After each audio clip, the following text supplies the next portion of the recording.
হলো নামাজের আগে অনেক সময় মোবাইল সাইলেন্ট করতে মনে থাকে না। এক্ষেত্রে নামাজের মধ্যে কল এলে আমি এক হাতে কল কেটে দিই, এতে নামাজের কোনো ক্ষতি হবে কিনা?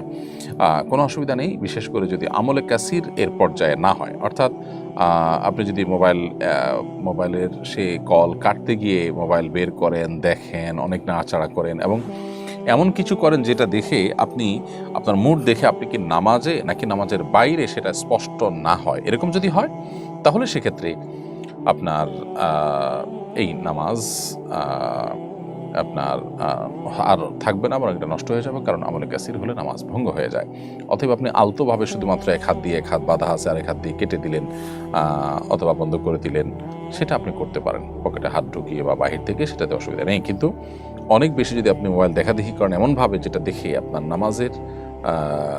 নামাজের বাইরে আছেন কিনা সেরকম একটা অবস্থা যদি বোঝা যায়, তাহলে কিন্তু নামাজ নষ্ট হয়ে যাবে।